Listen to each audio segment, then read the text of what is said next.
ese ordenamiento se va a repetir en las 3 dimensiones en el espacio. Entonces, por ejemplo, si representamos como un cubito a la celda unidad de un determinado compuesto cristalino, esta es la mínima porción que luego se va a ir repitiendo en las 3 dimensiones para este compuesto. Cada celda unidad se va a definir por distintos parámetros que se llaman parámetros de red. Pueden ser parámetros longitudinales, que son los lados de esa celda unidad en el eje X, en el eje Y y en el eje Z. El lado o el largo en el eje X se lo denomina A, en el eje Y se lo denomina B y en el eje Z se lo denomina C. Y también por parámetros angulares, que son los ángulos entre esos lados, alfa, beta y gamma. ¿Sí? Acá tienen en este esquema definidos cuáles son cada uno de los ángulos. ¿Sí? Hay que respetar entre qué ejes está cada uno de los ángulos, porque de esa manera están definidas cada una de las celdas unidad típicas. Y dentro de todos los compuestos que se han estudiado, se vio que existen 14 tipos diferentes de celdas unitarias, que se las denominan redes de Bravais. Y esas 14 redes de Bravais están agrupadas en 7 sistemas cristalinos, que son estos que están acá. Los 7 sistemas cristalinos son el cúbico, tetragonal, ortorrómbico, hexagonal, monoclínico, triclínico y trigonal. Y dentro de esos sistemas, como existen 14 redes típicas, 14 celdas unidad típicas, es porque de algunos existen más de una variante. Por ejemplo, del cúbico se encuentra el cubo simple, el cubo centrado en el cuerpo y el cubo centrado en las caras.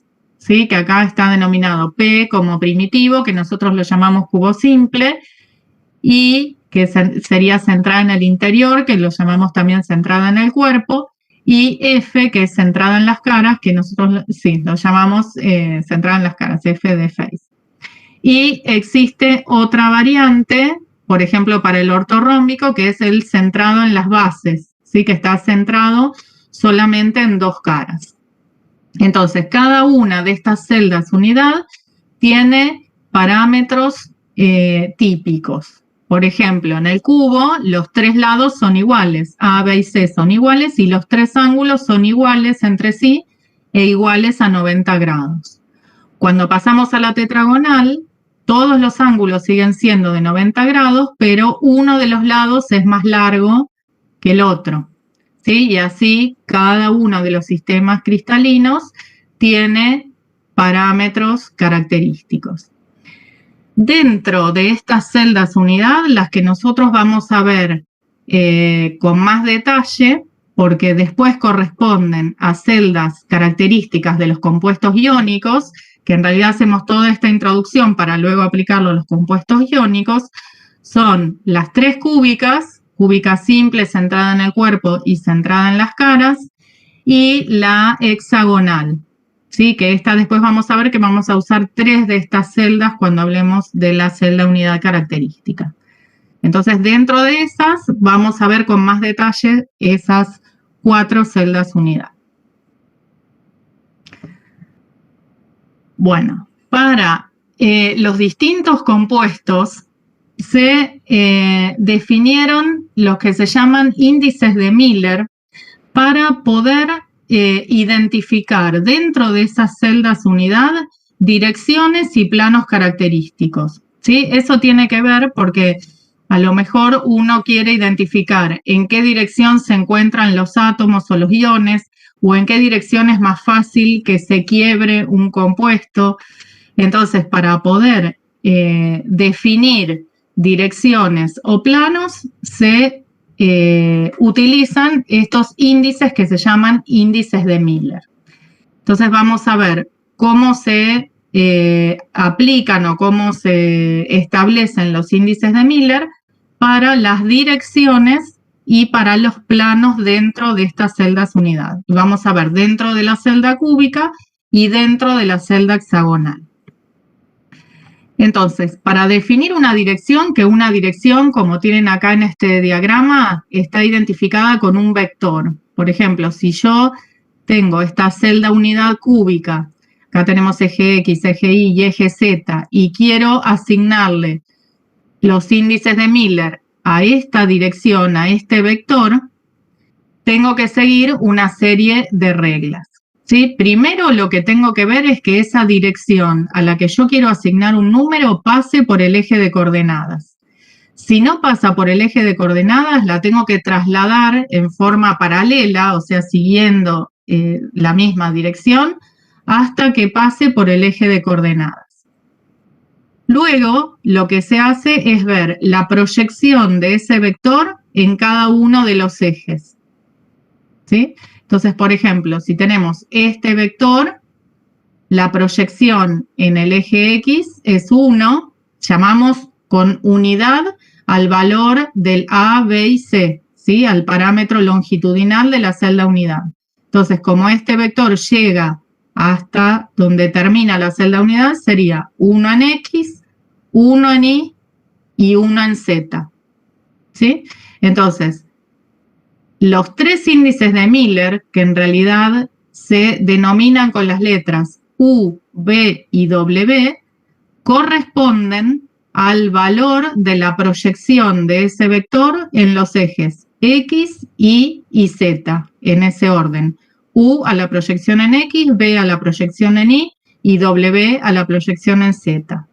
Y se colocan esos tres números encerrados entre corchetes, sin comas, sin nada, como acá, por ejemplo. La dirección o los índices de Miller que corresponden a esta dirección es 1, 1, 1, porque la proyección de ese vector corta en 1, en 1 y en 1 a cada uno de los ejes. Si alguno de estos números hubiera dado un número fraccionario, hay que multiplicar a todos los números por un determinado número que haga que todos queden con valores enteros. O sea, siempre U, B y W tienen que ser números enteros. Y si esta dirección iría sobre la parte negativa de alguno de los ejes, se le coloca una rayita, como un menos, encima del número. Ahora vamos a ver algunos ejemplos. Entonces, otra cosa que tenemos que tener en cuenta es que la dirección y su negativa no son idénticas, porque por más que vayan en la misma recta, una va hacia un lado y la otra hacia el otro. Entonces no son idénticas. Sí son idénticas una dirección y su múltiplo, porque van sobre la misma recta y en el mismo... a ver, me leen lo que dice el chat porque me apareció y si no me tengo que ir de la presentación. No lo ven ustedes. Ahora voy a ver la pregunta. Termino de explicar esto y voy a ver la pregunta. Y llamamos como familias de direcciones a las que tienen tres números iguales. No importa en qué orden estén y si son positivos o negativos. Entonces, por ejemplo, la dirección 110 entra dentro de la misma familia que la 011. ¿Sí? Y todas esas familias se identifican con los tres números encerrados entre estos signitos. ¿Sí? Esperen que voy a ir a ver. El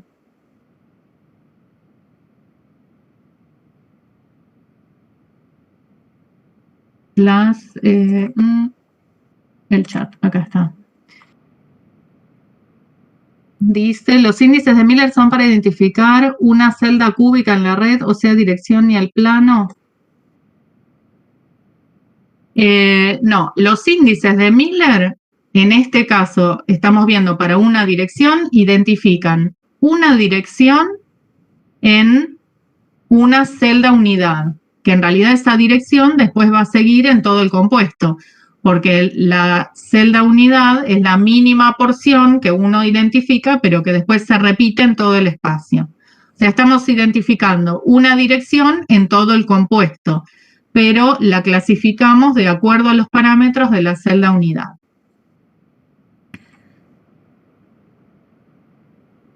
Bien, ahora lo dejé acá activado el chat, así que voy a ver cuando me escriban. Entonces, este es el ejemplo que habíamos visto recién, ¿sí? Lo que tenemos que hacer es ver cuál es la dirección a la que queremos asignarle los 3 índices de Miller. Una vez que tenemos identificada la dirección, ver que pase por el eje de coordenadas. Una vez que vemos que pasa por el eje de coordenadas, ver cuáles son los valores con respecto a A, B y C de su proyección en cada uno de los ejes. Esta dijimos que es 1, 1, 1. Entonces directamente esos son los 3 números encerrados entre corchetes. Vamos a ver este otro ejemplo que está acá abajo. Entonces tenemos esta dirección que va desde abajo de uno de los cubitos, o sea, desde el eje de coordenadas, hasta la parte superior de adelante, el vértice superior derecho de 2 celdas unidad. Entonces, si hacemos la proyección de este vector, ya pasa por el eje de coordenadas, va a cortar en 1 en X, en 1 en Y, pero en 2 en Z. Por lo tanto, sus índices de Miller son 1, 1, 2. Ahora vamos al tercer ejemplo. Fíjense, ahora yo quiero identificar esta dirección y no pasa por el eje de coordenadas. Entonces la tengo que trasladar en forma paralela hasta que pase por el eje de coordenadas. Entonces, si empieza acá, va a terminar acá atrás y va a cortar en menos 1 a X. Menos 1 a X, 1 en y 2 a Z. Entonces, por eso los 3 índices van a ser menos 1. Fíjense que la rayita de menos se pone encima del número. 1 y 2. ¿Sí? ¿Hasta ahí está bien? ¿Alguno tiene alguna consulta? Bien. Ahora pasamos a esta cuarta dirección. Fíjense, no pasa por el eje de coordenadas. Entonces lo tengo que desplazar hasta que pase por el eje de coordenadas. A ver, ¿qué les parece? ¿Cuál sería el índice de Miller de esta dirección? Está sobre, sería la pared trasera de los cubos, ¿sí? ¿Quién se anima a arriesgar algún número?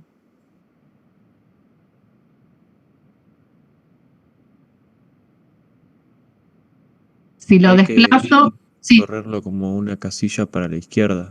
Muy Sería bien. sobre el eje Y negativo. Muy bien. Entonces, a X, ¿en qué número lo corta? En 0. 0, no lo corta. Bien. O sea, sería 0. Ahí, ¿en dónde lo corta? ¿O dónde sería la proyección? Menos 1.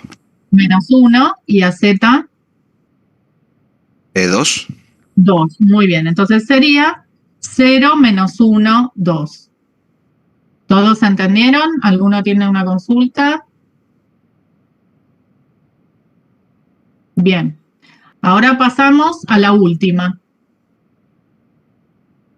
Entonces suponemos que esta dirección corta en la mitad de la altura de la arista del cubo. Entonces, ¿en dónde cortaría? ¿O cuáles serían las proyecciones? ¿En X? 1. 1. ¿En Y? También. 1. ¿Y en Z? Sería 0,5. Bueno, un medio, pongamos, ¿sí? 0,5, un medio. Entonces dijimos que no pueden haber números en los índices de Miller que sean fraccionarios. Entonces, si tenemos 1, 1, un medio, tendríamos que multiplicar todo por 2 y quedaría 2, 2, 1. ¿Sí? Profe, a mí me queda una duda. Sí.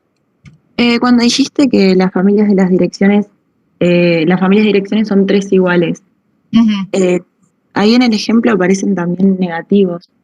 Sí, no importa que sea positivo o negativo, mientras que sean los 3 mismos números, en cualquier orden. 1, 1, 0, por ejemplo, sea positivo o negativo, y en cualquier orden. Genial. Y mi otra pregunta es si el vector te lo da el ejercicio o cómo se hace.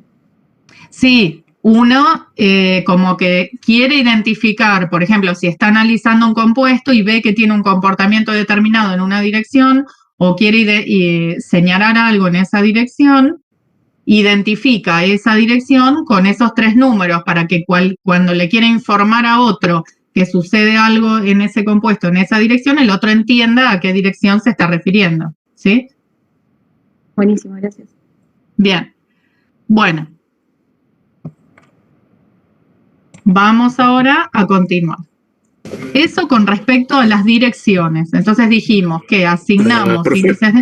Sí, ¿Podría volver a la diapositiva anterior? sí. Tengo una breve duda. ¿Por qué puso que es -1, 1, 2?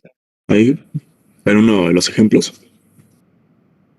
Porque cuando va o la proyección está en la parte negativa del eje, el valor de esa proyección es negativo, entonces se le pone -1.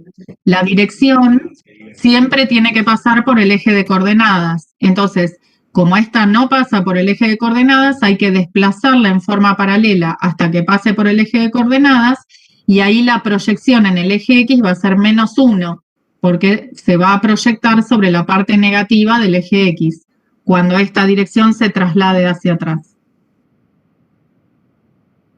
¿Sí? Bueno, Profe, pero ahí no sería 0, 1, 2. No, porque fíjate que no está sobre, o sea, ahí sobre X tiene una proyección. En este caso, en el anteúltimo, es 0 porque no lo corta X. O sería proyección 0 sobre X, ¿sí? Porque está sobre el plano YZ. En este caso, sí va a tener una proyección sobre X, porque cuando lo desplace, la proyección de este vector va a ser -1 sobre X. ¿Sí? Para que no tenga proyección sobre X y sea 0 en X, tiene que estar ese vector sobre el plano YZ, como en el anteúltimo caso. ¿Sí? ¿no tendría que ser en el tercer ejemplo -1, -1, 2? ¿O no? No, porque está sobre el plano YZ el vector. No corta a X o corta en 0 a X. Hablo del otro, del que está al lado. ¿Sí? Está sobre el plano del fondo, digamos, del cubo. Me refería al que está al lado, decía. Proyección sobre X. ¿Sí? ¿Se escuchó? ¿Se escuchó? No, que yo hablaba del ejemplo. Hablaba del ejemplo que está al lado, que me refería. ¿No sería -1, -1, 2? No, porque en Y sigue siendo positivo. Porque ¿Por yo qué? cuando lo desplazo va hacia atrás en X, pero Y sigue siendo positivo.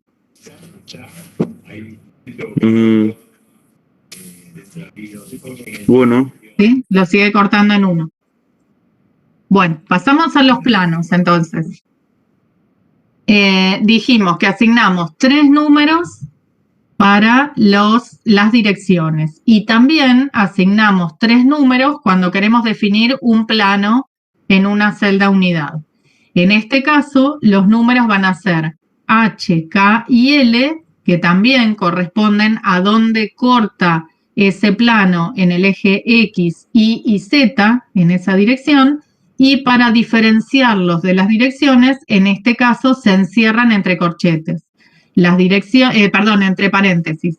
Las direcciones se encierran entre corchetes y los planos se encierran entre paréntesis. Y de esa manera identificamos si esos 3 números se refieren a una dirección o a un plano. ¿Sí? Entonces, lo que hay que ver es ese plano. Por ejemplo, acá tenemos dibujado un plano, en este que es 1, 1, 1, ver ese plano en donde corta a cada uno de los ejes. Este plano corta en 1 en X, en 1 en Y y en 1 en Z. Entonces pongo esos 3 números y después, ojo que en este caso lo que tengo que hacer son los recíprocos, o sea, la inversa de esos números.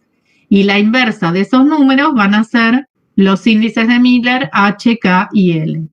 En este caso, queda 1, 1, 1, porque al hacer la inversa también es 1, 1, 1.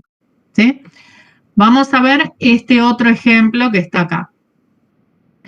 Entonces, si miramos este plano, que sería como un plano que corta la diagonal del cubo, cortaría en 1 a X, en 1 a Y, y no corta a Z. Entonces podemos pensar que corta en el infinito a Z. Entonces, cuando hacemos la inversa, cuando hacemos la recíproca, va a quedar 1, 1, 0. ¿Sí? La inversa de infinito da 0. Entonces, por eso ponemos entre paréntesis 1, 1, 0. Fíjense este que está a la derecha, que sería el plano de adelante del cubo. Corta en 1 a X, no corta Y y no corta Z. Por lo tanto, sería 1, infinito, infinito. Cuando hacemos la inversa, queda 1, 0, 0. Fíjense este otro que está acá abajo. Corta en 1 a X, en 1 a Y y en un medio a Z. Cuando hacemos la inversa, queda 1, 1, 2. ¿Sí? Y vemos el último ejemplo. Fíjense, corta en 1 a X, en 1 a Y y en Z, ¿a dónde lo corta? El plano está viniendo hacia adelante, hacia arriba. Y tenemos que ver a dónde corta el eje. O sea, tenemos que ver cuando baja, a dónde lo corta.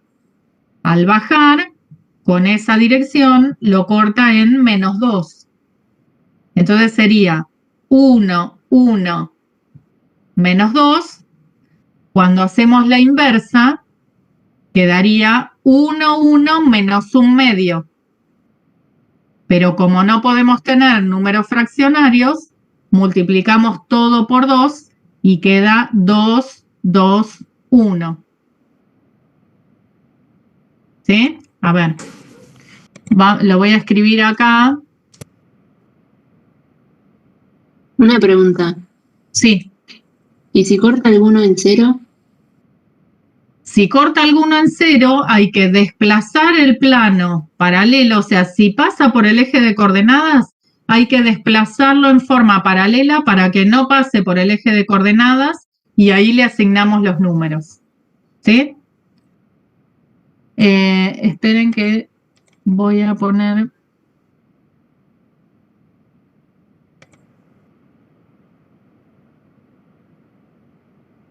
un cuadro de texto. A ver, entonces dijimos que para este caso de acá abajo, ¿sí? Cortaría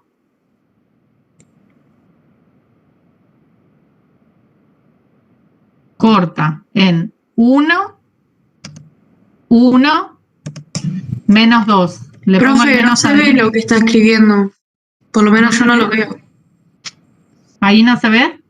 Yo no lo veo. ¿No? No sé. Sigue el power. Pero estoy escribiendo sobre el power. ¿No se ve acá? Al lado del cosito, 1, 1, 2, 1, 1, -2. No. ¿No? No, profe, no se ve. Bueno, a ver, se los digo entonces. Lo repetimos. Corta en 1, 1, -2. Y una vez que veo dónde corta, tengo que hacer la inversa.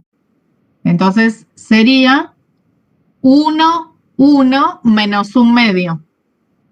Pero Profe, como no se puede... ¿me escucha? Sí. Así en el aire la verdad que no lo entiendo. ¿No estaría explicado en otro lado o algo?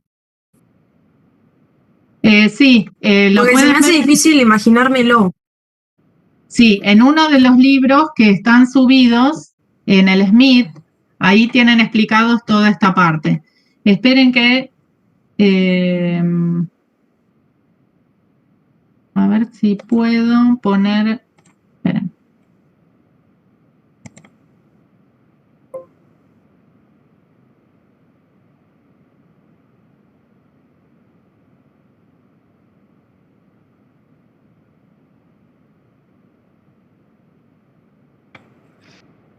Entonces, en este caso, ahí se ve.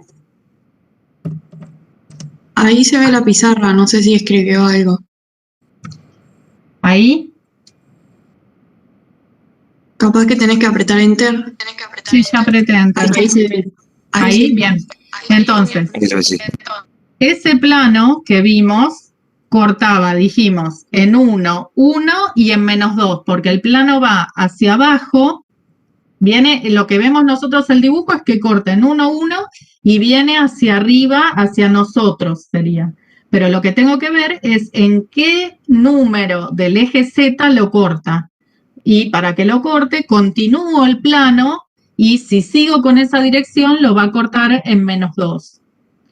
Entonces, una vez que determino en dónde lo corta, lo que tengo que hacer es la inversa de esos números, que me quedaría 1, 1, menos 1/2. Pero como no puedo poner índices de Miller con números fraccionarios, multiplico todo por 2. Entonces, los valores que me quedan van a ser 2, 2, menos 1. ¿Sí? Y ese es el índice de Miller que corresponde. Entonces, primero miro dónde corta a cada uno de los ejes y hago la inversa. Si la inversa dan números enteros, esos son H, K y L, los 3 índices de Miller. Si algún número es fraccionario, multiplico por algún número para que todos queden números enteros. En este caso, multiplico por 2 para simplificar el 2 del 1/2. Profe, no entiendo por qué corta en -2. Porque si vos haces la representación de ese plano, tenés que ver que el plano está viniendo hacia arriba. Si yo lo continúo hacia abajo, va a cortar en -2. ¿Sí? Por la dirección que lleva. ¿Sí? Si lo continúo, va a cortar en -2. ¿Sí? Si querés, hacerte un dibujito después en un papel cuadriculado y vas a ver que si lo continúas con esa dirección, va a cortar en -2 a Z. ¿Sí?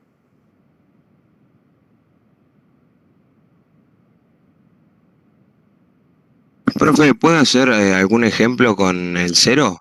Por favor. Para ver.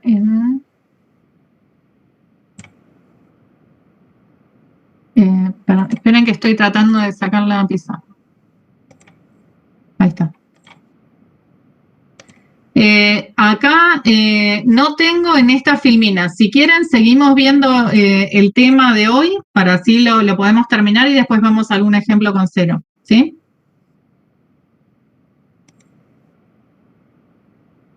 La idea es desplazarlo. Por ejemplo, si este cortaría acá en 0, supongamos que tenemos ahora esta diagonal que viene por acá. ¿Sí? Lo desplazo como fuera de ese eje de coordenadas, me quedaría paralelo y ahí veo como si fuera en la celda de atrás, digamos, a dónde corta cada uno. Después vemos algún ejemplo con el 0. Seguimos con esto porque si no, no vamos a terminar con todo el tema. Bien, entonces, de esa manera defino los 3 índices de Miller para los planos de un cubo. Ahora vamos a ver en el caso de las celdas hexagonales. Las celdas hexagonales con las que vamos a tratar son estas celdas en donde la cara superior y la cara inferior es un hexágono centrado en cada una de las caras. ¿Sí? Tenemos un hexágono con una esferita en el centro, otro hexágono en la cara de abajo con otra esferita en el centro y 3 esferitas interiores. ¿Sí? Que esto sería como 3 de los hexágonos que vimos en la clasificación de las celdas unidad. Bueno, ahora esta celda la vamos a ver un poquito más adelante en detalle. consideramos que esta es la celda hexagonal, que la vamos a llamar hexagonal compacta. Entonces, si dentro de esta celda hexagonal queremos indicar un plano, las direcciones no las vamos a ver en esta celda porque es más complicado, vamos a ver solo planos. Ahora vamos a tener 4 números que identifiquen a un plano en este tipo de celda unidad, que ahora se llaman índices de Miller-Bravais porque se agrega un número nuevo.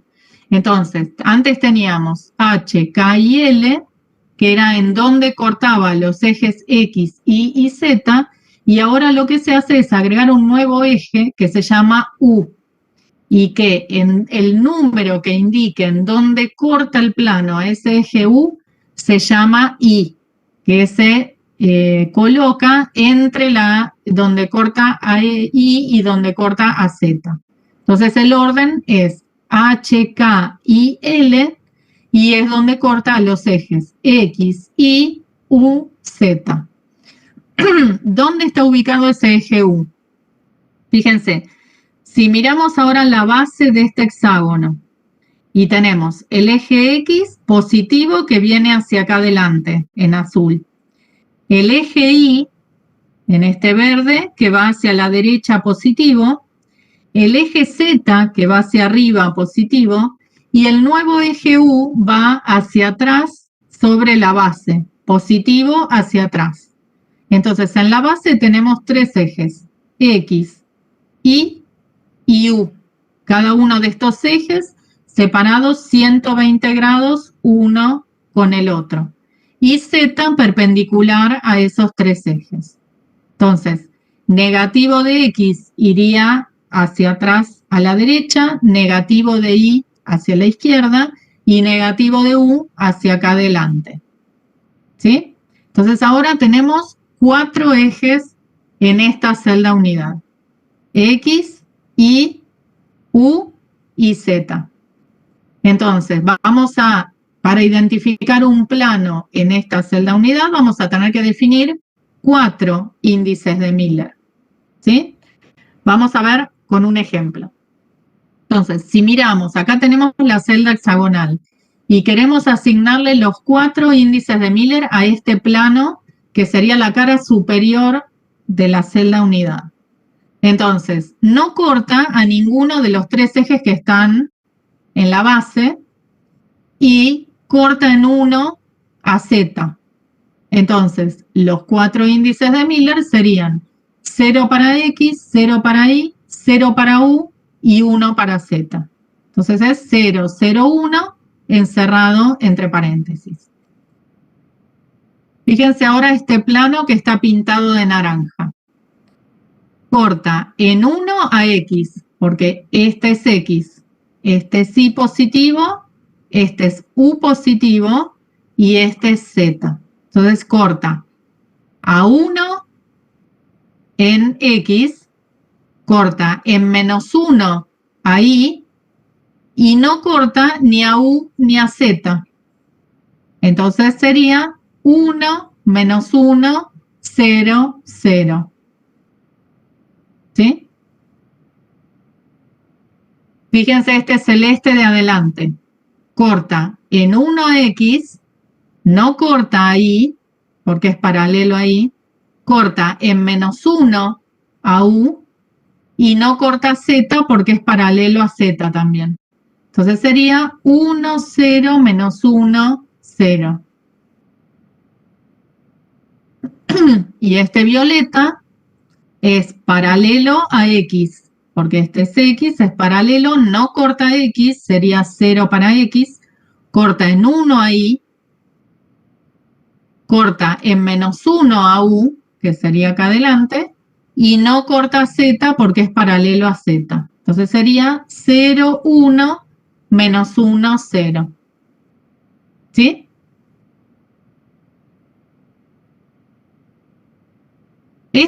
Fíjense que no es complicado, porque lo único que hay que identificar bien es dónde están los ejes y ver dónde corta a cada uno de los ejes.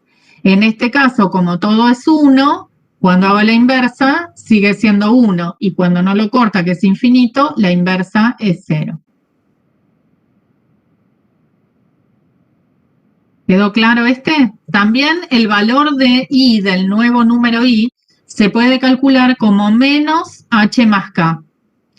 Pero esto lo pueden usar o no, porque directamente si miro dónde corta, en U ya directamente le asigno ese número. No es necesario hacer esta cuenta.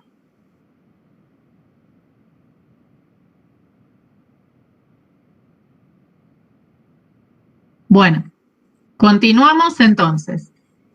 Eso es la forma de identificar planos y direcciones. Planos vimos en la celda cúbica y en la celda hexagonal, y direcciones solamente vamos a identificar en la celda cúbica.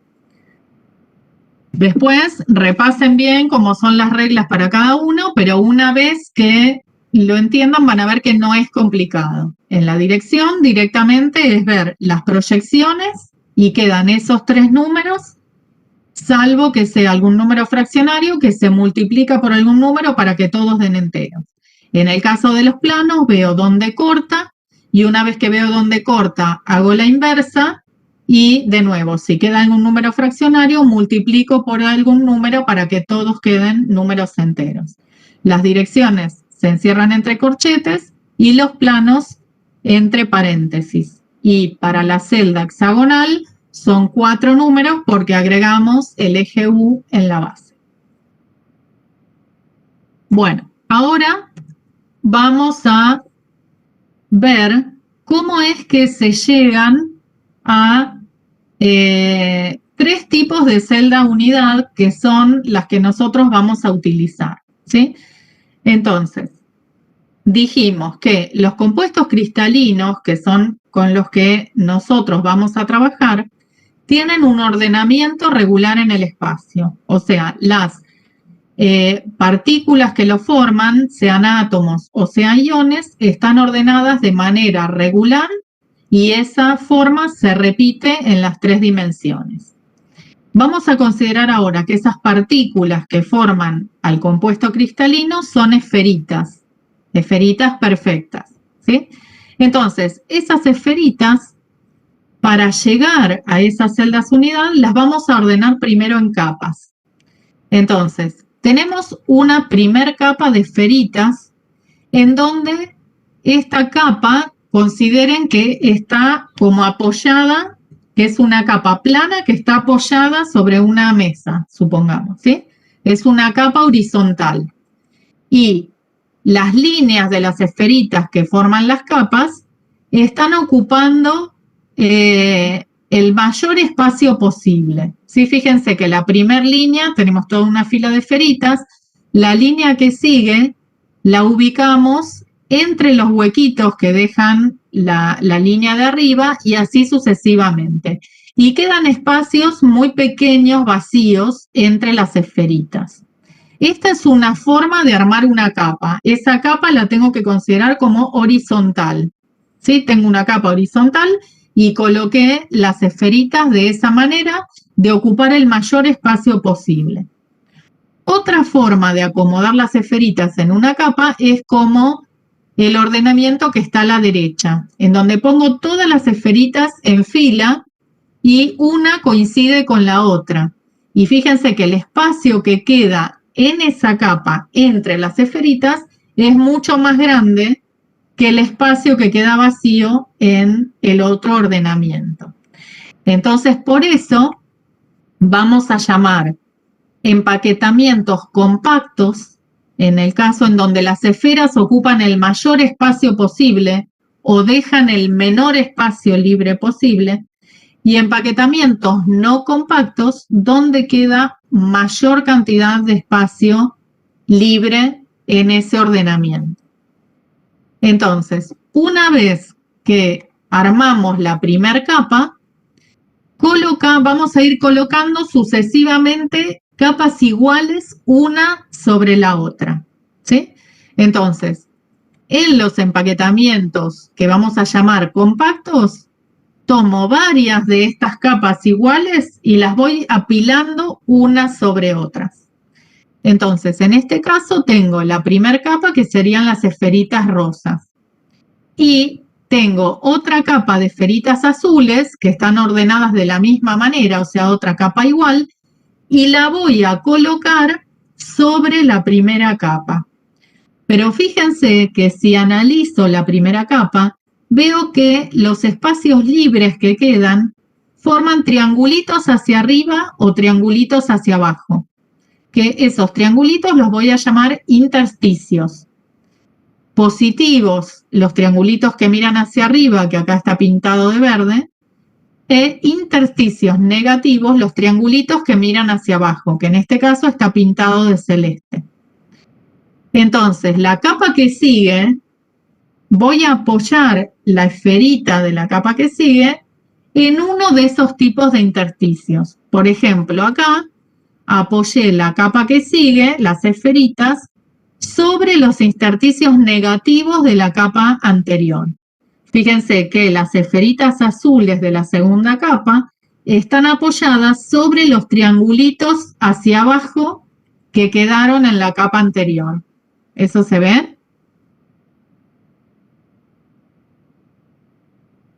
Bien, entonces tengo una capa, la capa que sigue, que tiene las esferitas ordenadas igual, la apoyo sobre los triangulitos negativos que quedaron vacíos de la capa anterior. Y ahora voy a apoyar una tercera capa. Dependiendo de en qué triangulitos de la segunda capa apoyo la tercera, si en los mismos o en diferentes en que apoyé la segunda, voy a formar lo que llamo un empaquetamiento hexagonal compacto o un empaquetamiento cúbico compacto. Ahora lo vamos a ver.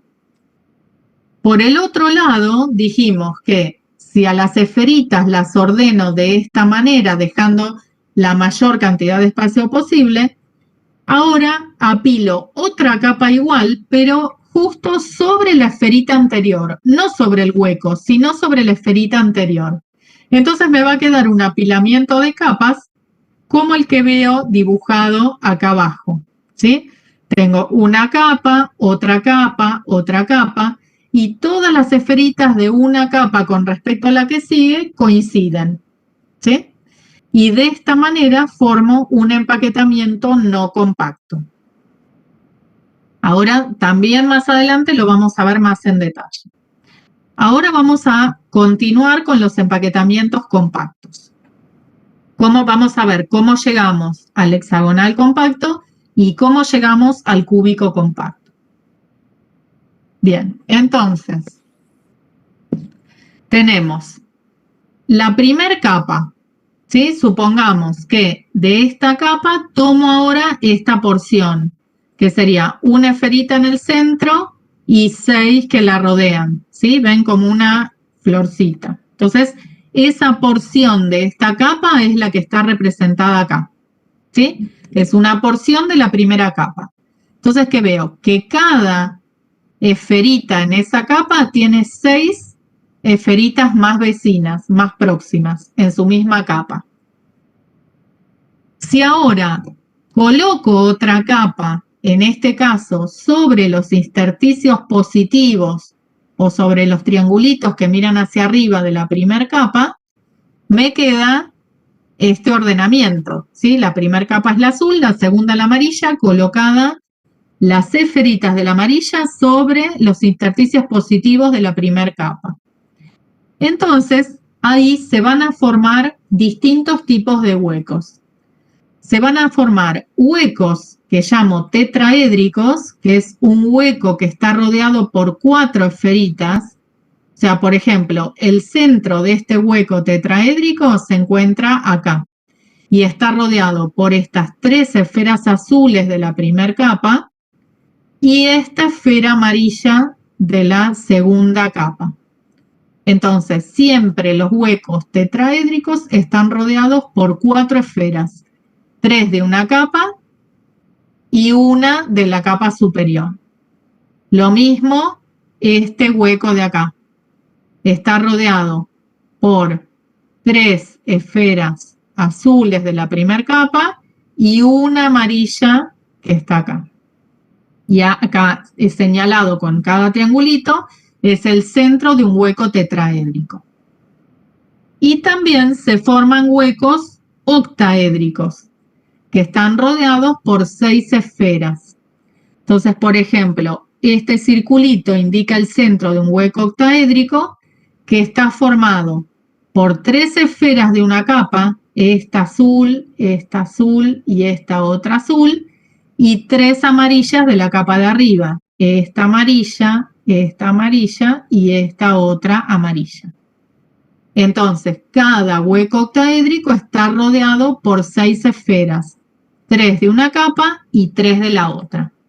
Entonces, un hueco tetraédrico se forma por 3 esferas de una capa y una de la capa de arriba, como dice la palabra tetraédrico, rodeado por 4 esferas, y el hueco octaédrico rodeado por 6 esferas, en donde 3 esferas corresponden a una capa y 3 esferas a la capa superior.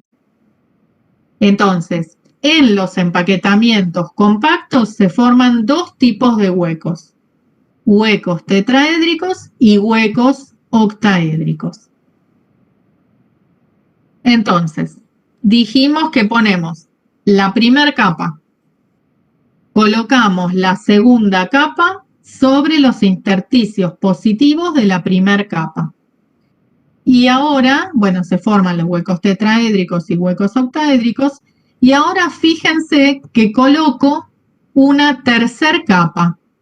Y veo que la tercera capa coincide exactamente con la primera capa.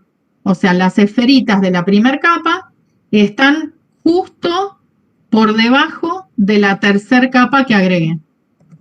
¿Ven? Coloco la tercera capa y coinciden exactamente con las de la primera capa.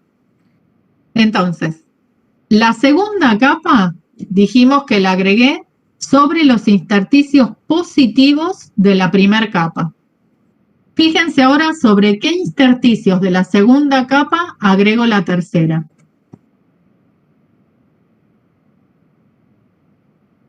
¿Sobre qué intersticios de la segunda capa se agregó la tercera? ¿Positivos o negativos? Negativos. Negativos, bien.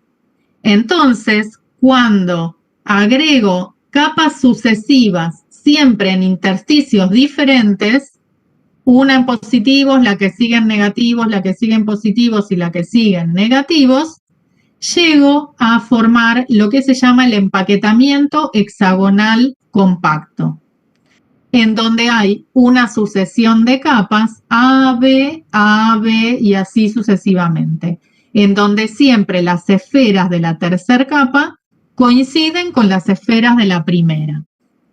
Y llego a la celda unidad hexagonal compacta, que es la misma que les mostré cuando hicimos la representación de los planos.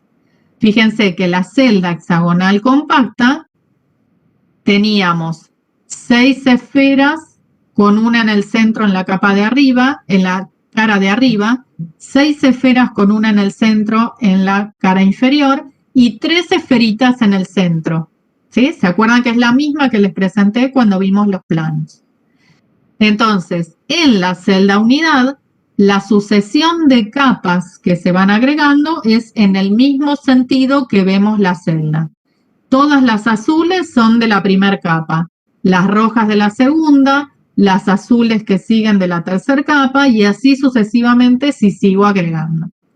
Entonces, para el empaquetamiento hexagonal compacto, la celda hexagonal compacta es la celda unidad que lo representa y es la mínima porción que se repite en todo el espacio. ¿Sí? Bien. Ahora vamos a ver otra forma de empaquetar en forma compacta. De nuevo tenemos la primera capa. Agregamos la segunda capa en los intersticios positivos. Huecos octaédricos, huecos tetraédricos. Ahora fíjense, cuando aparece la tercera capa, ¿sobre qué intersticios de la segunda se ubica?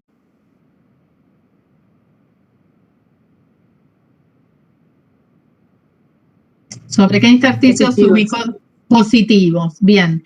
Entonces, la segunda capa la ubiqué sobre positivos de la primera, la tercera sobre positivos de la segunda. Entonces, si todas las capas las voy ubicando siempre sobre los mismos intersticios que la capa anterior, lo que formo es el empaquetamiento cúbico compacto. Y fíjense que en este caso, la tercera capa no coincidió con la primera capa. Las esferas de la tercera quedaron desplazadas con respecto a las esferas de la primera capa. Pero si yo agrego ahora una cuarta capa, que la tendría que agregar sobre los intersticios positivos de esta capa verde, la agregaría acá, por ejemplo, ¿sí? Entonces la cuarta capa sí coincide con la primera, porque fíjense que la tendría que agregar justo sobre las esferitas azules de la primera capa. Entonces, si siempre agrego las capas en el mismo tipo de intersticio, voy a llegar a una sucesión de capas A, B, C, y así sucesivamente, en donde recién la cuarta capa, o la esferita de la cuarta capa, coincide con la esferita de la primera capa. Y la celda unidad que voy a formar en este caso es lo que llamo un cubo centrado en las caras, ¿sí? Que es este cubo que se encuentra acá. Fíjense, es un cubo en donde en cada cara hay una esferita. Pero en este caso, acá tenemos el cubo también representado. Fíjense que está rotado. Tenemos un cubo centrado en las caras, con una esferita en el centro de cada una de las caras.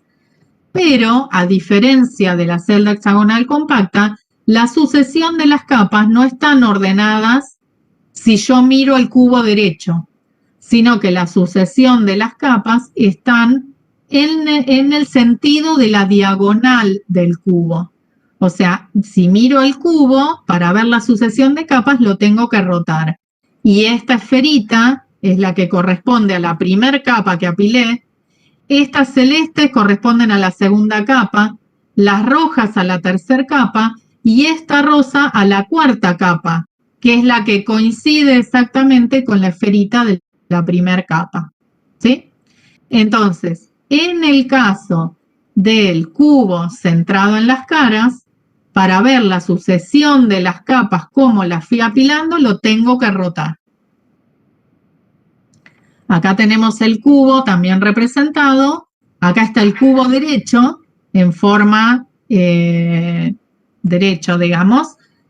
Y tenemos la verde, sería la esferita de la primera capa, las azules de la segunda capa, las rojas de la tercera y esta verde de la cuarta capa que coincide con la de la primera capa.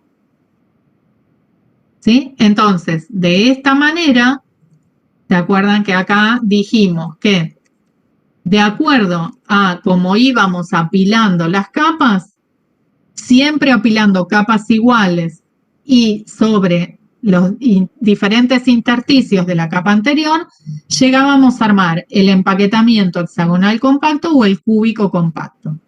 Si las capas sucesivas las agrego sobre distintos intersticios del anterior, formo el hexagonal compacto.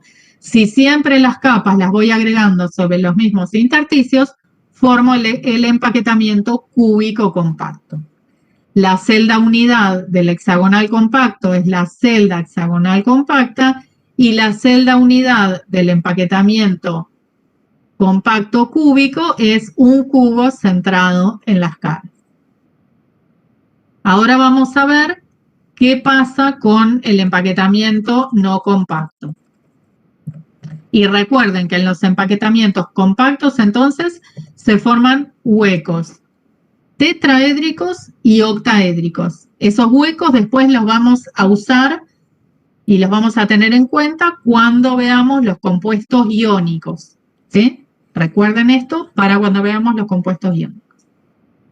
Bien, con respecto al empaquetamiento no compacto, dijimos que las capas estaban ordenadas de esta manera, en donde quedaba mayor espacio disponible, y se apila una capa exactamente igual sobre la otra. O sea que quedan todas esferitas superpuestas unas sobre otras.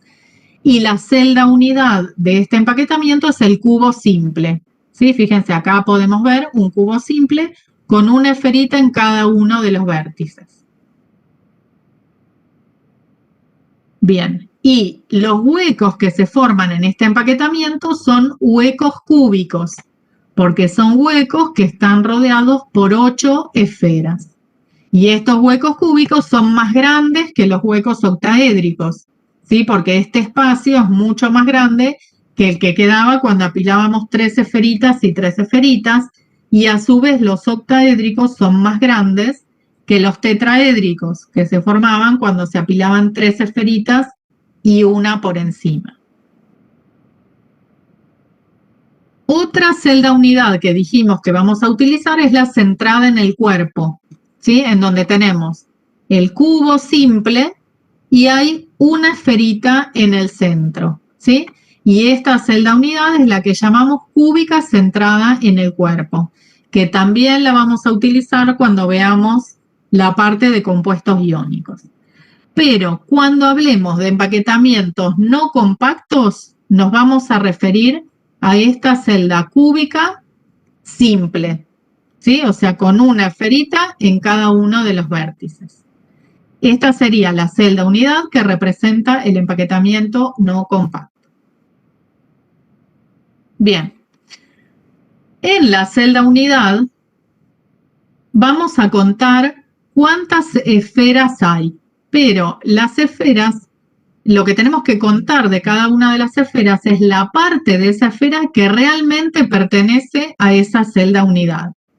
¿Sí? Cuando hablamos de esa celda unidad cúbica simple, en donde había una esferita en cada uno de los vértices, en realidad no toda la esfera corresponde a esta celda unidad, sino que esta esfera está compartida con las celdas unidad vecinas. Entonces, las esferas que están en los vértices corresponde solamente 1/8 a esta celda unidad. Fíjense en esta representación, esta esferita está compartida por 4 celdas unidad abajo y por 4 celdas unidad arriba. Entonces, por eso, solamente 1/8 de esta esferita pertenece completamente a la celda unidad. Las esferas que están sobre las caras pertenecen la mitad a la celda unidad, ¿sí? Acá la tenemos representada, esta esfera está compartida por 2 celdas unidad, por esta y por la otra que estaría acá al lado. O sea, solamente la mitad pertenece a la celda unidad. La que está en el centro pertenece completamente a la celda unidad. Y la que están en las aristas pertenecen 1/4 a la celda unidad, porque está compartida por otras 4 celdas unidad. Entonces, esto lo vamos a tener que tener en cuenta cuando contemos cuántas esferas realmente pertenecen a cada una de las celdas unidad. Otro parámetro que tenemos que tener en cuenta es lo que llamamos número de coordinación. O sea, en cada uno de esos empaquetamientos, cada esferita por cuántas esferas más cercanas está rodeada.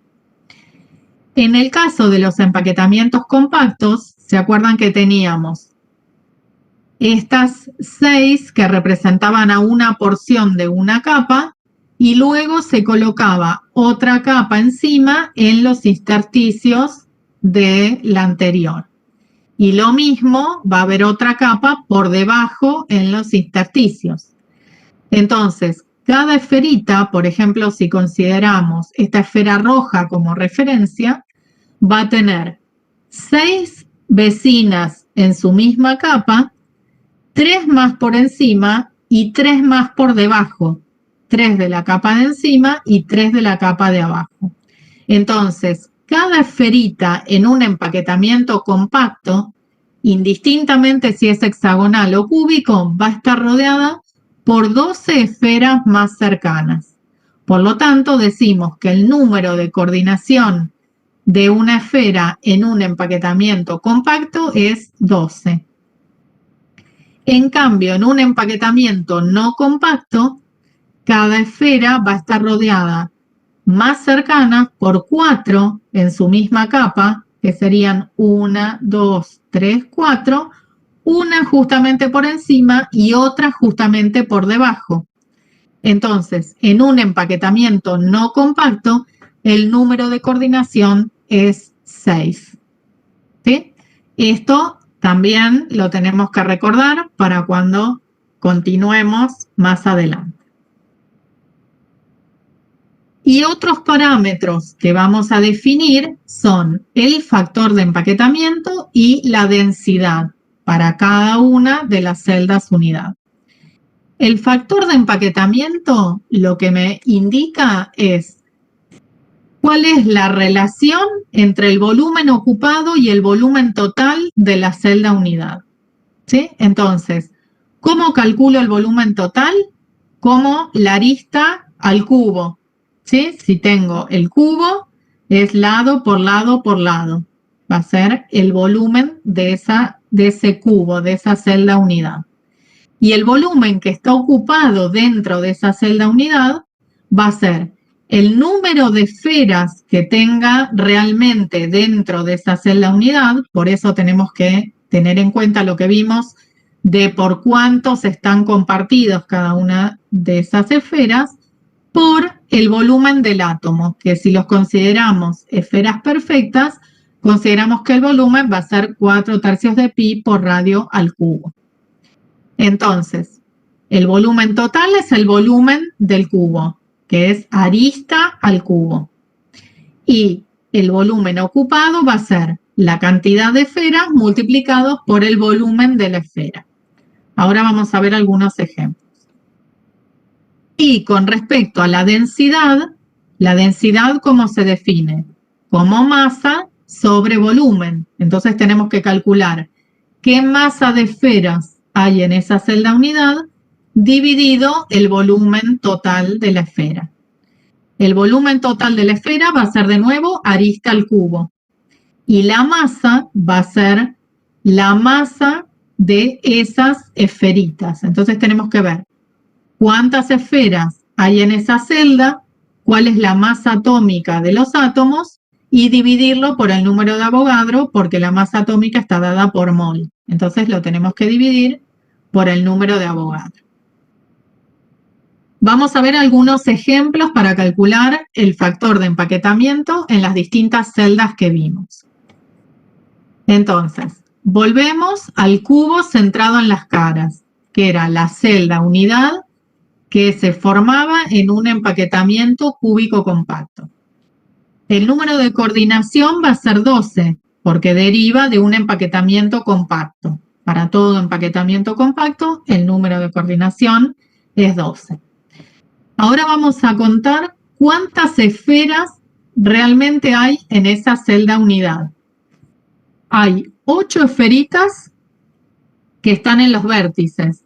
O sea, de esas 8 esferitas, cada una, solamente 1/8 pertenece a la celda unidad. O sea que sería 8 por 1/8, más tenemos 6 esferitas en las caras, pero cada una de esas solamente la mitad pertenece a la celda unidad. O sea, sería más 6 por 1/2.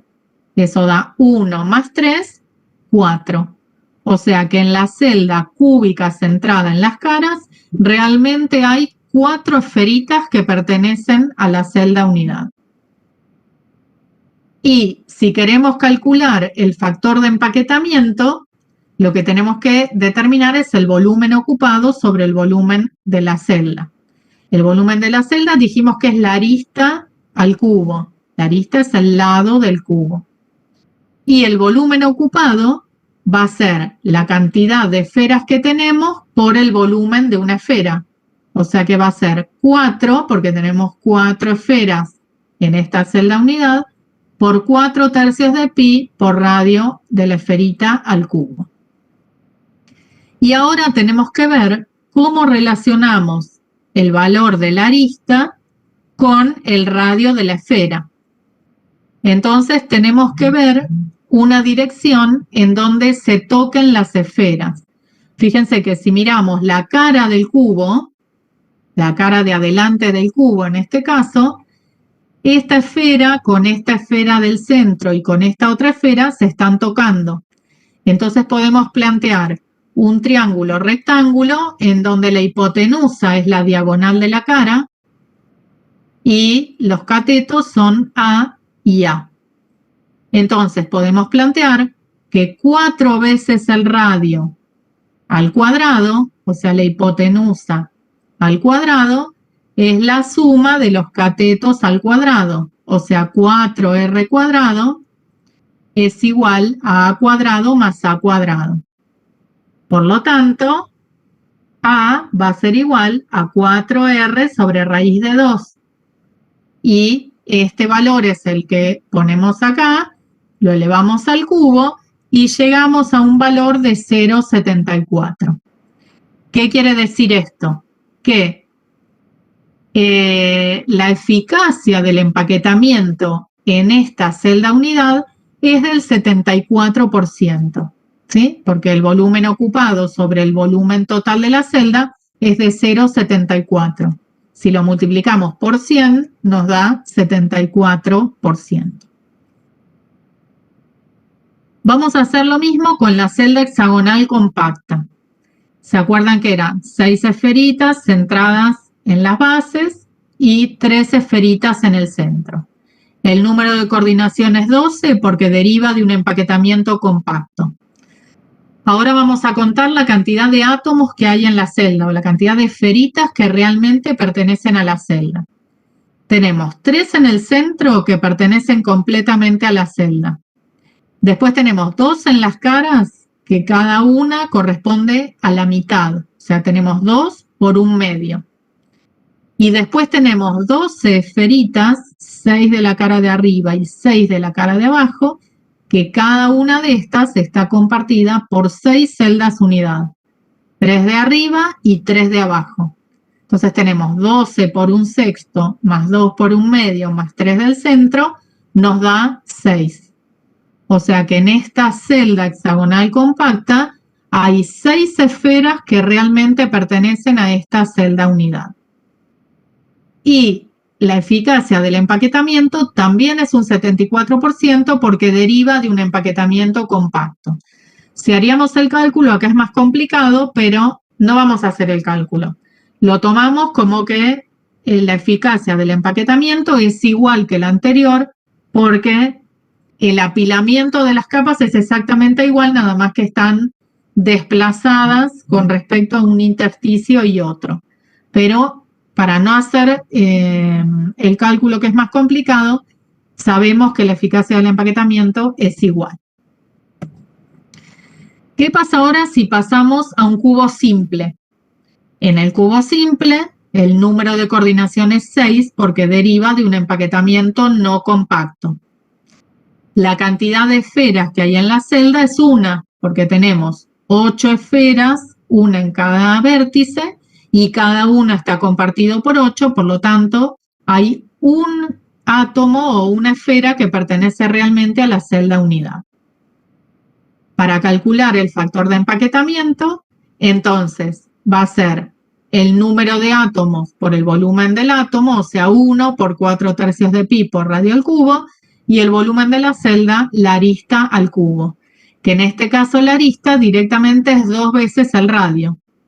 Por lo tanto, la arista es 2r al cubo y nos da un valor de 0,52. O sea que la eficacia del empaquetamiento es de un 52%. Y está bien, si lo comparamos con el 74% del compacto, que sea un valor más chico, porque dijimos que en este caso de los empaquetamientos no compactos, el espacio libre que queda es mayor que en el caso de los compactos, que hay menos espacio libre, por lo tanto, hay más eficacia en el empaquetamiento o más porcentaje de volumen ocupado. Y nos queda ver esta celda cúbica centrada en el cuerpo, que es la que dijimos que tenemos un cubo simple con una esferita en el centro. En este caso, el número de coordinación va a ser 8, porque la esfera del centro está rodeada por 8 esferitas más cercanas, que son las que están en cada uno de los vértices. Me pasé un poquito el tiempo, pero así terminamos todo el tema. Tenemos número de coordinación 8 y cuando contamos la cantidad de esferas que realmente pertenecen a esta celda unidad, va a ser 2, porque es una, como habíamos contado en el cubo simple, 1/8 de cada una de las 8 esferitas en los vértices, más una en el centro, nos da 2. Y ahora, cuando calculamos el factor de empaquetamiento, tenemos que ver el volumen ocupado, que ahora va a ser 2 por 4/3 de pi por radio al cubo, dividido la arista al cubo. ¿Cómo calculo ahora la arista?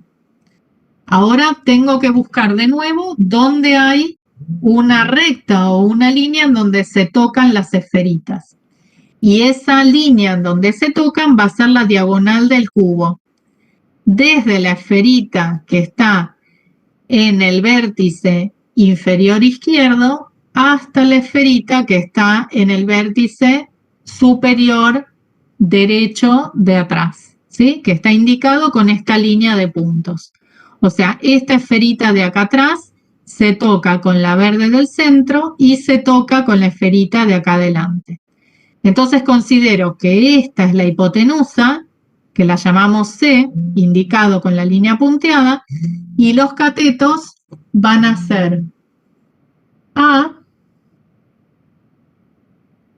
y B, en donde A es la arista y B es la diagonal de una de las caras. Entonces, planteo este triángulo rectángulo con, fíjense, esta ecuación que está acá abajo. C cuadrado va a ser igual a A cuadrado más B cuadrado. Pero B cuadrado también lo puedo plantear como que B es la hipotenusa del triángulo rectángulo en donde los catetos son A y A, ¿sí? Considerando la cara del cubo. Entonces, B cuadrado va a ser igual a A cuadrado más A cuadrado. Por lo tanto, C cuadrado va a ser 3A cuadrado. Y C también es 4 veces el radio, porque considero que todas las esferitas son iguales. Por lo tanto, esta diagonal C va a ser la suma de 4 radios. Radio de esta esfera, 2 veces el radio de la verde y una vez más el radio de esta esfera de acá adelante. Entonces, 4R va a ser igual a la raíz de 3A cuadrado. Por lo tanto, si busco la relación entre R y A, me queda que R es raíz de 3 por A sobre 4. Si reemplazo acá abajo A en función de R, llego al valor que la eficacia del empaquetamiento es de un 68%. Y esto también estaría bien si lo comparo con el 52% de la simple, en donde hay más espacio vacío, y con el 74% del compacto, en donde hay menos espacio vacío, ¿sí? O sea que esta sería un intermedio entre el compacto y el no compacto simple.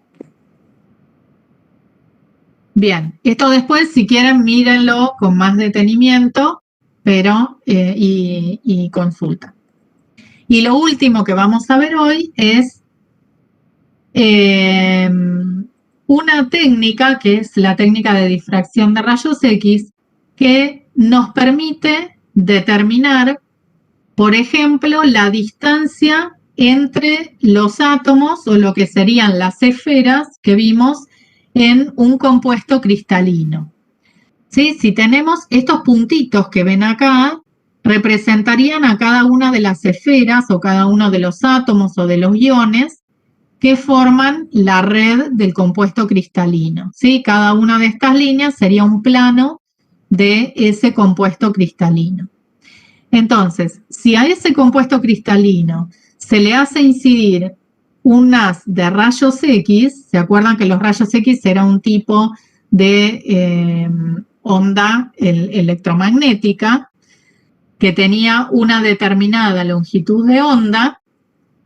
Estos rayos X van a interaccionar con los electrones de los átomos que forman ese compuesto sólido. Interaccionan porque la longitud de onda de estos rayos X es del orden de magnitud del tamaño de los átomos. Entonces, por eso estos rayos X interaccionan con los electrones de los átomos del compuesto. Al interaccionar, se produce una dispersión de esos rayos en todas direcciones, pero hay algunas direcciones que se dicen reforzadas, y eso tiene que ver, fíjense, cuando entra acá el haz, hay direcciones que se refuerzan porque coinciden o están en fase las ondas que difractan cada una de las interacciones de estos átomos o de estos iones que forman el compuesto cristalino.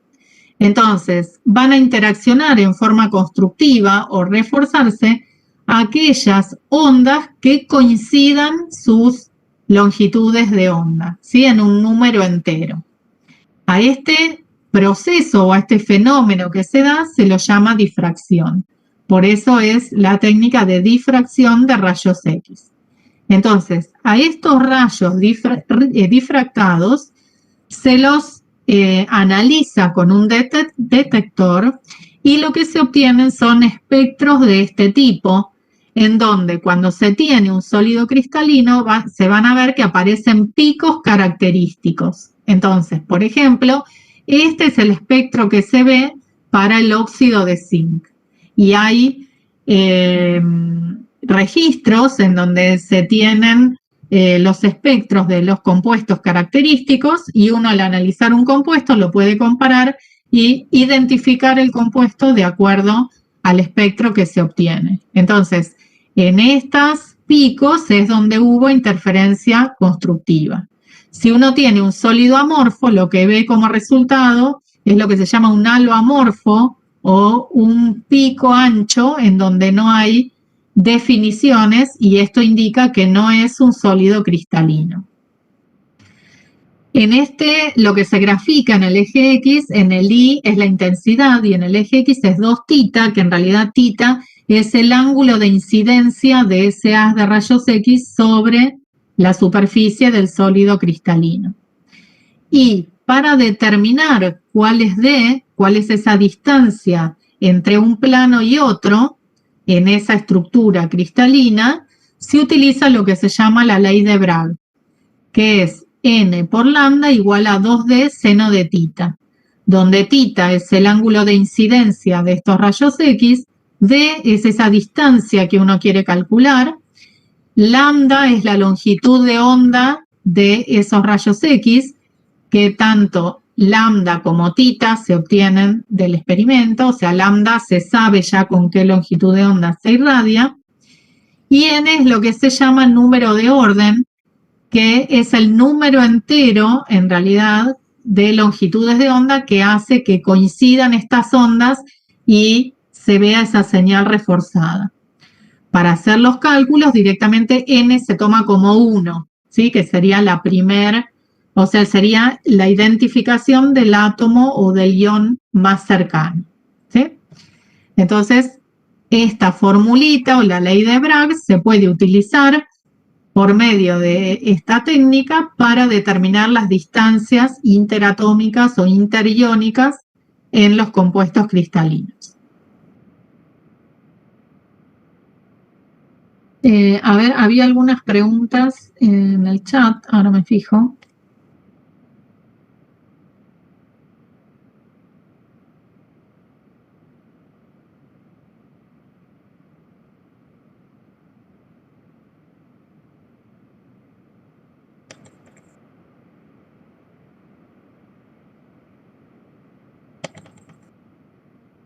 Estos son de las celdas que ya los respondimos, y me parece que había unas. Si quieren, háganlas oral. El mismo empaquetamiento da la misma eficacia como resultado. Sí, el mismo empaquetamiento da el mismo factor de empaquetamiento. Siempre que es compacto es 74% y no compacto 52%.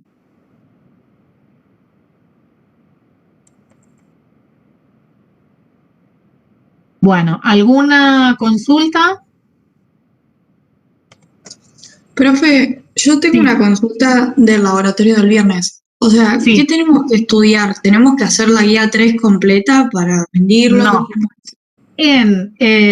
Las preguntas que vamos a hacer en el cuestionario antes del trabajo práctico van a ser preguntas sencillas sobre este tema, sobre lo que vimos hoy, que en realidad del seminario 3 son los ejercicios 1, 2 y 3 nomás, que es con respecto a empaquetamientos, ¿sí? A los tipos de empaquetamientos, compactos, no compactos, qué tipo de celda unidad se forman en cada uno, qué tipos de huecos se forman en cada uno, cómo contar las esferas y identificar, por ejemplo, planos y direcciones con los índices de Miller, que es lo que vimos al principio. O sea, todo lo que vimos en la clase de hoy.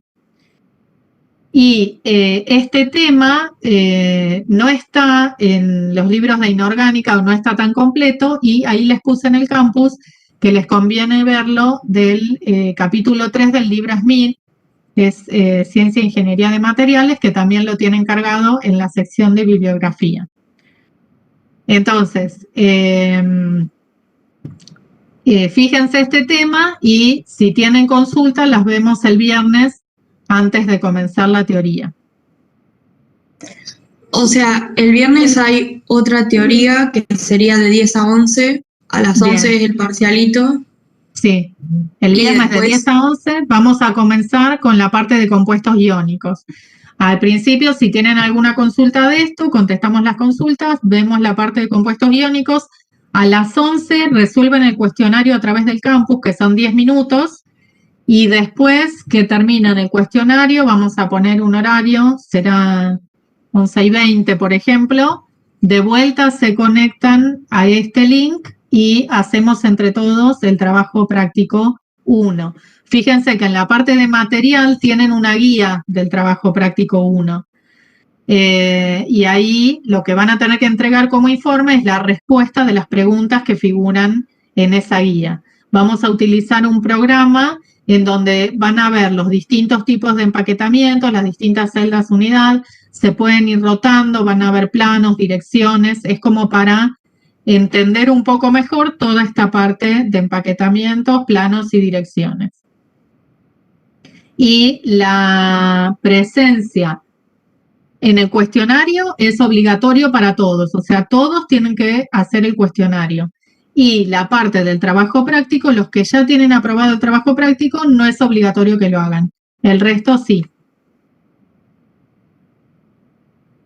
Perdón, profe, Sí. no me quedó claro entonces, de la teoría del viernes, ¿va a entrar algo para el, No, para el no. cuestionario? No. Para el Bien. cuestionario solo entra lo que vimos hoy, que es la unidad 2.2, compuestos cristalinos. El viernes que viene vamos a empezar con la unidad 2.3. Esa no entra. Bien, gracias. Entra solo la unidad 2.2, que es lo que vimos hoy, hasta lo que vimos hoy. Y del seminario son los ejercicios de 1 a 3. Profe, una pregunta. Con lo que Sí. vimos hoy, ¿no podemos hacer el seminario 3 completo o sí? No, solamente del ejercicio 1 a 3. Genial. Muchas gracias. No es nada. Bueno, Profe, ahora pues, entonces, sí. del informe lo que sería entregar las preguntas que aparecen ahí en el trabajo. Claro. Una vez que hacen el práctico, mientras lo van haciendo, van tomando nota de las respuestas y después entregan el informe hasta 4, traten de juntarse de a 4. Tienen una semana para entregarlo, o sea, hasta el viernes que viene. Vamos a poner un link en el campus para que suban el informe, y de los 4 integrantes lo sube uno solo con el nombre de los 4. No es necesario que los 4 lo suban. Lo sube uno con el nombre de los 4 integrantes. Profe, puede ser individual. Y si se juntan, mejor. De a 2 o de a 3, traten de, porque si es individual son 60 alumnos. Entonces, traten de juntarse. Si no consiguen 4, bueno, júntense de a 2 o de a 3, hasta 4.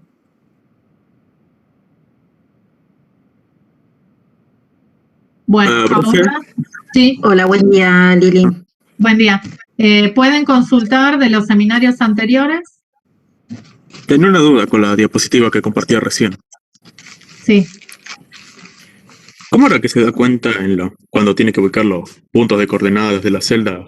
¿Cuál era -1 y cuál 1? Porque esa parte me confundió un poco. Ahí vuelvo a la filmina.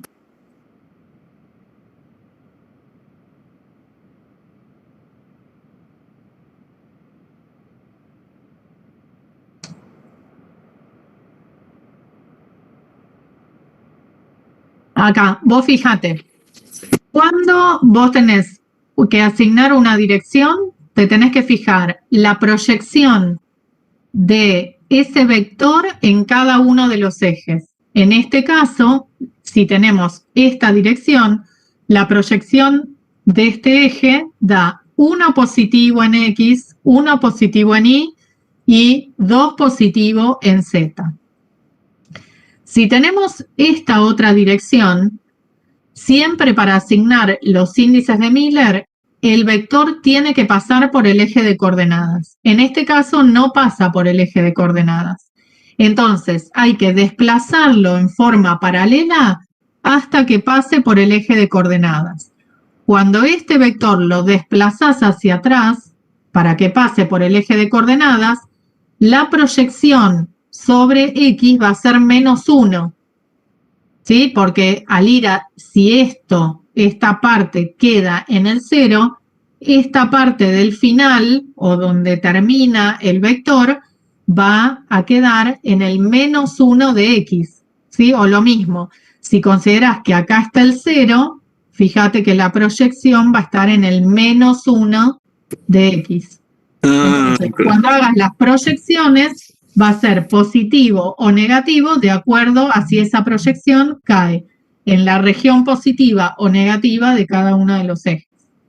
Claro. Por ejemplo, ahí en el segundo ejemplo, si lo miras así tal cual, sería 1 en X, 2 en Z y 1 en Y. Pero como tiene que partir desde el 0, 0, 0, lo corre y es por eso que queda en -1 en X. Exactamente. Claro. No, yo lo estaba analizando así tal cual, como estaba, sí, es decir, sin correrlo. Tiene que pasar por el eje de coordenadas. Claro, y lo mismo sería para los otros dos ejercicios. Exactamente. Y como no puede Bueno, ya haber un número pasa. fraccionario, se lo multiplica por un número para que quede entero. Para que quede entero. Siempre tienen que ser números enteros, tanto lo de los planos como los de las direcciones. Y con las esferas, cuando estaba en una celda compacta, dijo que cuando estaba en una esquina compartía un octavo nomás, ¿no? Claro. Acá. Todas las que están acá, por ejemplo, si está en un vértice, esta esfera va a estar compartida por 4 esferitas, por ejemplo, acá. Sería esta que está acá, azul, en el centro. Esta esferita está compartida por 4 celdas de abajo y las 4 celdas de arriba. O sea que a cada uno le quedaría solo un octavo.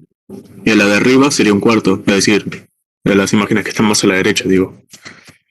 Acá sería un cuarto, acá Un sería la medio. mitad. Y 1. Sí, medio. Y Ok, muchas gracias. no es nada. Profe, ¿le puedo hacer una pregunta? ¿El grupo puede ser de 5? Bueno, Gracias. traten que sea hasta 4, pero bueno, si ya son 5. Igual traten de trabajar todos, ¿no? Entiendan lo que están haciendo porque después, Sí. Gracias. bien, no es nada. Profe, ¿en qué fecha se entrega? ¿El miércoles de la semana que viene o el viernes? No, una semana. Van a tener hasta el miércoles de la otra semana. Hasta el viernes, o sea que sería el 16. Buenísimo. Profe, una duda con esto, el parcialito que dijo recién. Sí, Ok, en ese cuestionario del viernes van a entrar solamente la teoría que vimos hoy, ¿verdad? sí. Ok, nosotros vamos a tener teoría de 10 a 11, luego tenemos como unos 15 minutos para resolver el cuestionario, respondemos las preguntas y luego entramos acá de vuelta.